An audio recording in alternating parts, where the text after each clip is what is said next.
अस्सलाम वालेकुम रहमतुल्लाह। जमीयत उलमा हिंद के ताल्लुक़ से द हिंदू में एक स्टोरी शाये हुई है जिस पर काफ़ी हंगामा बरपा है। जमीयत उलमा हिंद ने उसके ख़िलाफ़ एक लेटर भी इशू किया है, अपनी सफाई पेश की है। द हिंदू हिंदुस्तान का एक मोतबर और मशहूर अखबार है, आज़ादी से पहले का अखबार है और अंग्रेज़ी के जितने अखबारात हैं उसमें द हिंदू को एक ख़ास स्टेटस हासिल है।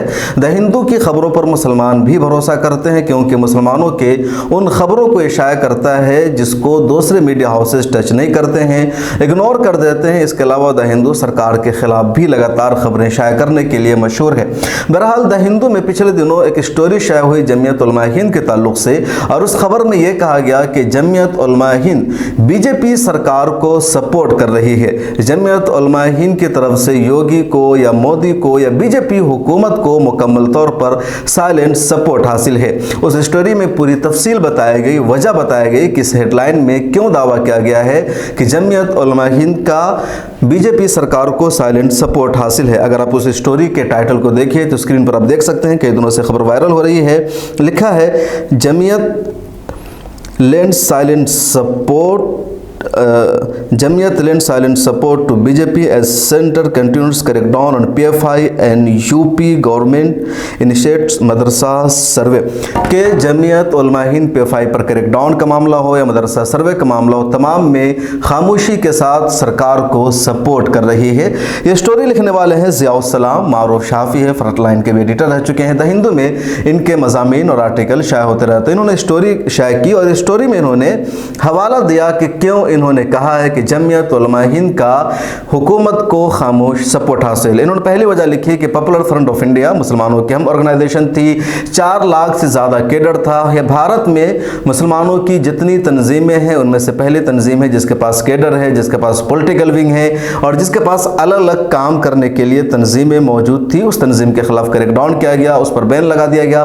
लेकिन जमीयत उलमा हिंद ने खामोशी अख्तियार की, न तो उसकी हिमायत में न उसके खिलाफ एक लफ्ज़ बयान दिया। और जब मुसलमानों पर जुल्म हो और कोई भी वो तंजीम जिसकी जिम्मेदारी है, जिसके दस्तूर में शामिल है मुसलमानों पर होने वाले जुल्म के खिलाफ आवाज़ उठाना, और वो तंजीम अगर आवाज़ नहीं उठाती है तो इसका मतलब है गवर्नमेंट की आइडियोलॉजी को, गवर्नमेंट के नज़रिए को, गवर्नमेंट के एक्शन को वो तंजीम सपोर्ट कर रही है। तो इसलिए ज़ियाउस्सलाम साहब ने इसका मतलब निकाला कि पीएफआई के खिलाफ क्रैकडाउन, बैन सब कुछ हो गया, लेकिन जमीयत उलमा हिंद ने खामोशी इख्तियार कर रखी, एक तरह से सपोर्ट है। दूसरी दलील उन्होंने दी कि उत्तर प्रदेश में मदरसों का सर्वे किया जा रहा है। हर एक को मदरसों के सर्वे को लेकर सरकार की नीयत पर शक है। खुद मौलाना महमूद मदनी कह रहे हैं कि सरकार की नीयत पर शक है, मौलाना अरशद मदनी कह रहे हैं कि सरकार की नीयत पर शक है। लेकिन इन सब के बावजूद जमीयत उलमा हिंद ने, मौलाना अरशद मदनी ने, दारुल उलूम देवबंद ने, किसी ने इस सर्वे की मुखालफत नहीं की, इसकी तनकीद नहीं की, न इसका बायकॉट किया और कहा कि हम सर्वे नहीं कराएंगे, बल्कि हर एक ने सर्वे का वेलकम किया, खैर मकदम किया। हाँ, सरकार की मंशा पर, नीयत पर सवाल जरूर उठाया लेकिन मुखालफत नहीं की। मौलाना महमूद मदनी ने तो खामोशी के साथ 200 से ज़्यादा उलमा किराम की जमीयत में शुरू में मीटिंग बुलाई थी, फिर देवबंद में मीटिंग हुई, दोबारा कई जगहों पर मीटिंग हुई और हर मीटिंग में इस सर्वे का एक तरह से यही कहा गया कि सर्वे को हम सपोर्ट करेंगे और मदरसों का सर्वे शुरू हो रहा है।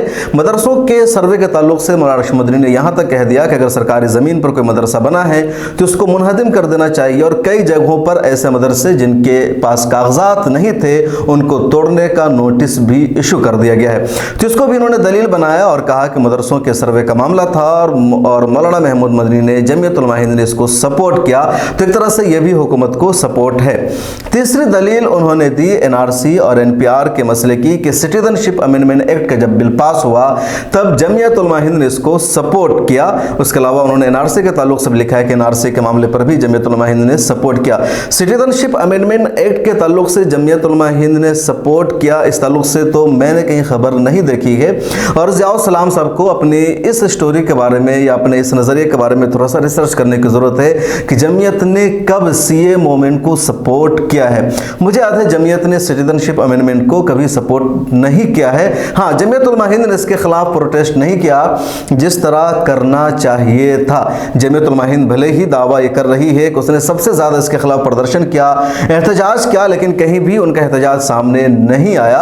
हाँ, एनआरसी को जमीयत उलमा हिंद ने ज़रूर सपोर्ट किया था। मुझे याद है जमीयत उलमा हिंद में मीटिंग हुई थी, आमला का इजलास था, उसके बाद प्रेस कॉन्फ्रेंस हुई, बड़े बड़े मीडिया हाउसेस के जर्नलिस्ट मौजूद थे। उस प्रेस कॉन्फ्रेंस में मैं भी मौजूद था, सुहेल अख्तर कासमी मौजूद थे, रिपब्लिक और कई सारे टीवी चैनलों के जर्नलिस्ट मौजूद थे और उस दौरान मैंने एक सवाल किया था कि कश्मीर से आर्टिकल 370 को हटा दिया गया है और नॉर्थ ईस्ट की रियासतों से नहीं हटाया गया, आखिर क्यों? तो उन्होंने सवाल का गोलमोल जवाब दिया और कहा सरकार चाहे जो करे। उसके बाद एक और सवाल उनसे मैंने पूछा था और भी दूसरे लोगों ने इस सवाल में मेरा साथ दिया था कि मुल्क में एनआरसी, आसाम में एनआरसी हो रही है तो इस पर आप क्या कहते हैं? एनआरसी का मंशा है मुसलमानों की शहरियत को छीनना।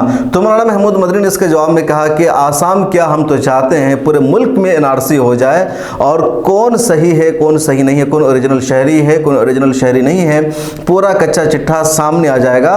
तो हम मांग करते हैं कि पूरे मुल्क में एनआरसी कराई जाए। उस वक्त तक पूरे मुल्क में एनआरसी कराने की बातचीत नहीं हुई थी, सिर्फ आसाम में एनआरसी की खबर थी। सिटीजनशिप अमेंडमेंट एक्ट सामने आ गया था, बल्कि उस वक्त वो सीए भी था नहीं, सिटीजनशिप अमेंडमेंट बिल था, सिटीजनशिप अमेंडमेंट एक्ट नहीं था। उसी दौरान एनआरसी की तरफ से मौलाना की मांग हुई। उसके अगले रोज ही अमित शाह साहब की तरफ से बयान आया कि पूरे मुल्क में एनआरसी कराई जाएगी और उसके बाद ही सीए के साथ एनआरसी का भी विरोध शुरू हो गया और लोगों ने समझना शुरू किया कि एनआरसी के सीए के साथ अगर एनआरसी है तो उसका सीधे सीधे मतलब है मुसलमानों की शरीयत को छीनना। सीए में तो थोड़ी सी संगीनियत कम भी थी। फिर एनपीआर का मसला आया था। तो ये सारी चीज़ें हैं जो द हिंदू की खबर में है, ज़ियाउल सलाम साहब की स्टोरी है और इस स्टोरी पर काफ़ी हंगामा है, दुनिया भर की मीडिया में इस पर बहस हो रही है और जमीयत उलमा हिंद जो सबसे कदीम तंजीम है उस पर इल्ज़ाम लग रहा है उत्तर प्रदेश की सरकार को सपोर्ट करने का। इस खबर के अलावा भी कई ऐसी चीज़ें जिस पर लोग दावा करते रहे हैं, जैसे कश्मीर से आर्टिकल 370 को हटा दिया गया। जमीयत उलमा हिंद के सदर मौलाना महमूद मदनी जैनवा गए और वहां जाकर के उन्होंने प्रेस कॉन्फ्रेंस की और प्रेस कॉन्फ्रेंस करके सरकार के मौक़िफ़ की हिमायत की कि मोदी सरकार ने 370 को अगर हटाया है जम्मू कश्मीर से तो सही क्या है, इस फैसले के हम खिलाफ नहीं है, हिंदुस्तान के हक़ में फ़ैसला है। इसी तरह उन्होंने जम्मू कश्मीर के सूबे को ख़त्म करके मरकज़ के ज़रिए इंतज़ाम जो सूबा बनाया कि जम्मू कश्मीर को 2 हिस्सों में तकसीम का, एक लद्दाख, जम्मू कश्मीर, इसकी भी मौलाना महमूद मदनी ने तायद की और जेनवा में जाकर के प्रेस कॉन्फ्रेंस करके तायद की। तो यहाँ से भी इल्ज़ाम लगा कि जमीयत उलमा हिंद हुकूमत को सपोर्ट कर रही है और मुसलमानों के राइट्स और मुसलमानों के हुकूक की बात करने वाली तंजीम सरकार के खिलाफ बोलने की हिम्मत नहीं रखती है। ज़ियाउल सलाम साहब ने द हिंदू में स्टोरी कर दी है। इससे पहले लोग ज़ुबानी तौर पर इस तरह की बातचीत कर रहे थे। पिछले दिनों भी जब आमला का बल्कि ज्ञान वापी के सिलसिले में एक अहम इजलास देवबंद में मौलाना महमूद मदनी ने बुलाया था तो उसमें भी लोगों को तवक्को थी लोगों को कि ज्ञान वापी है या दूसरे उस वक्त के बर्निंग इशूज़ थे, मौलाना महमूद मदनी कोई अहम फैसला लेंगे, लेकिन उस वक्त भी ऐसा कुछ नहीं हुआ। उन्होंने सिर्फ इतना कहा कि ज़रूरत पड़ेगी तो हम कुर्बानी देने के लिए तैयार हैं देश के लिए, लेकिन अभी उसका वक्त नहीं आया है। उन्होंने रोए भी, आंसू भी बहाए, लेकिन ज्ञानवापी, मथुरा शाहिदगाह और दीगर मस्जिदों के ताल्लुक से जिस तरह मंदिर होने का दावा किया जा रहा है, शिवलिंग का मामला सबसे ज़्यादा सुर्खी में था, उन्होंने कोई ख़ास फैसला नहीं लिया। खुद वो लोग जो उस मीटिंग में शरीक हुए थे उनमें मायूसी थी, बेचैनी थी कि आखिर हमें यहाँ बुलाया किस लिए गया है। बहरहाल ये तो स्टोरी थी द हिंदू की जिसका मैंने तस्करा किया है। मेरी तरफ से इसमें कुछ भी इजाफा नहीं हुआ है। आप पूरी लिंक, पूरे खबर को जाकर के द हिंदू में पढ़ सकते हैं। अब जमीयत उलमा हिंद की तरफ से एक लेटर आया, स्क्रीन पर आप देख सकते हैं। द हिंदू के एडिटर को जमीयत उलमा हिंद ने लेटर लिखा है और कहा है कि ज़ियाउल सलाम की जो स्टोरी है जमीयत उलमा हिंद के ताल्लुक से कि जमीयत उलमा हिंद साइलेंटली सपोर्ट कर रही मोदी सरकार को, झूठ है और ये वन साइडेड स्टोरी है, इसमें सच्चाई को नहीं बताया गया है। उस लेटर में जमीयत उलमा हिंद की तरफ से भी दावा किया गया कि जमीयत उलमा हिंद ने सबसे पहले नेशन वाइड सीए के खिलाफ एहतजाज किया था और शुरू से जमीयत उलमा हिंद सीए के खिलाफ रही है, ऐसा उस लेटर में दावा किया गया है। इसकी सच्चाई क्या है आप ही बता सकते हैं कि आपने कब जमीयत उलमा हिंद के लोगों को सिटीजनशिप अमेंडमेंट एक्ट के खिलाफ सड़कों पर उतरते हुए एहतजाज करते हुए देखा है। इसका फैसला आप बेहतर तौर पर कर सकते हैं। तो जमीयत उलमा हिंद ने ज़ियाउल सलाम की स्टोरी को बेसलेस बताया है, वन साइडेड बताया है और द हिंदू के एडिटर को उन्होंने खत लिख दिया है। द हिंदू ने इस खत को अपने कोई शाये नहीं किया है, न इस खत की बुनियाद पर उन्होंने कोई स्टोरी शाये की है, न कोई वजाहत जारी की है। जमियत उलमा हिंद ने अपने लेटर में पॉपुलर फ्रंट ऑफ इंडिया और मदारिस के सर्वे के ताल्लुक से कोई तस्करा नहीं किया है। यानी जमियत उलमा हिंद ने काउंटर तो ज़रूर किया है, वजाहत तो ज़रूर की है, लेकिन जो बुनियादी इल्ज़ामात लगाए गए हैं द हिंदू की स्टोरी में, उसका इन्होंने यहाँ भी तस्करा नहीं किया है। बुनियादी इल्ज़ाम है द हिंदू की स्टोरी में कि पॉपुलर फ्रंट ऑफ इंडिया जैसी मुसलमानों की ऑर्गेनाइजेशन पर रेडिकलाइजेशन का, टेरर फंडिंग का, टेरर एक्टिविटी का, मुसलमानों को गुमराह करने का और ISI दहशतगर्द जैसी तंजीमों से ताल्लुक़ रखने का इल्ज़ाम लगाया गया। और इस इल्ज़ाम पर जमियत उलमा हिंद ने चुप्पी साधे रखी, खामोश इख्तियार की, कोई स्टेटमेंट नहीं दिया, कुछ भी नहीं कहा, कोई सवाल तक सरकार से नहीं किया। ये सबसे बड़ी बात है उस रिपोर्ट में। और जमियत उलमा हिंद ने अपने वजाहती लेटर में भी इस पर कोई वजाहत नहीं की है, इस बारे में कुछ भी नहीं कहा है। दूसरी सबसे बड़ी बात उसमें लिखी गई है मदरसों के सर्वे के ताल्लुक से। मदरसों के सर्वे पर जमियत उलमा हिंद ने योगी आदित्यनाथ के मौक़िफ़ को सपोर्ट किया है और इसकी भी जमियत उलमा हिंद ने अपने लेटर में कोई वजाहत नहीं की है। सिर्फ CA के ताल्लुक से उन्होंने वजाहत की है कि सिटीजनशिप अमेंडमेंट एक्ट के खिलाफ शुरू से जमियत उलमा हिंद रही है, उसका उन्होंने विरोध और एहतजाज किया है। तो ये पूरा मामला था जो हमने ईमानदारी के साथ बता दिया है। मैंने अपनी तरफ से इस स्टोरी में कुछ भी ऐड नहीं किया है। द हिंदू ने लगातार और ज़बरदस्त एक तरह से इल्ज़ाम लगाया है कि हिंदुस्तानी मुसलमानों की सबसे कदीम, सबसे पुरानी तंजीम जमियत उलमा हिंद बीजेपी सरकार को सपोर्ट कर रही है और उसके उन्होंने सबूत पेश किया है। दूसरी तरफ बीजेपी में जो कुछ मुसलमान हैं वो एक अलग तरह की बात करते हैं।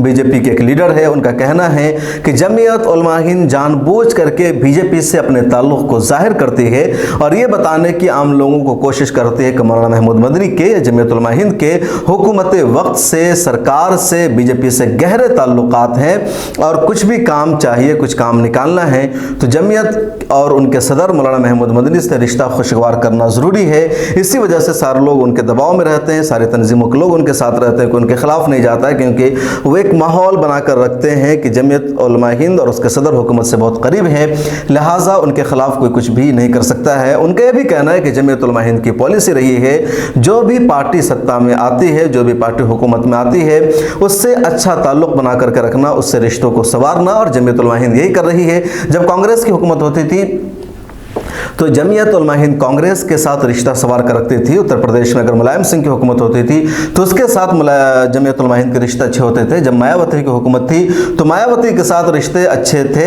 उसी तरह सेंटर में अब बीजेपी की सरकार है तो जमियत उलमा हिंद बीजेपी के साथ है और हमेशा से जमियत उलमा हिंद की रवायत रही है।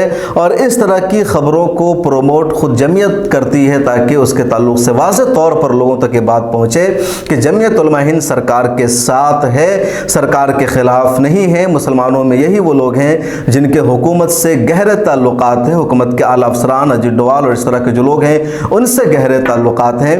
और अगर मुसलमानों को सरकार तक रसाई हासिल करनी है, सरकार से मिलना है, सरकार से कोई काम ज़रूरी पड़ गया है तो मौलाना महमूद मदनी और जमियत उलमा हिंद का सहारा लिए बगैर कोई और चारा नहीं रह गया है। तो एक नैरेटिव ये है। बहरहाल ये तो सच है कि जमियत उलमा हिंद ने अपने लेटर में भी सरकार से कुर्बत का इनकार नहीं किया है, न ये वजाहत की है कि वो बीजेपी सरकार के साथ नहीं है। सिर्फ ये कहा है कि सिटीजनशिप अमेंडमेंट एक्ट के ताल्लुक से जो कहा गया है वो सही नहीं है। इस खबर में इतना ही। आप जमियत उलमा हिंद और उस ताल्लुक से शाया होने वाली द हिंदू की खबर और फिर जमियत उलमा हिंद का जो लेटर है, आप अपनी राय इस बारे में कमेंट सेक्शन में ज़रूर लिखेगा। फिर मुलाकात होगी अगली वीडियो में। मिल्लत टाइम्स को सोशल मीडिया के सभी प्लेटफॉर्म पर सपोर्ट कीजिए। मिल्लत टाइम्स को आपकी ज़रूरत है, हमारी आप माली मदद करें।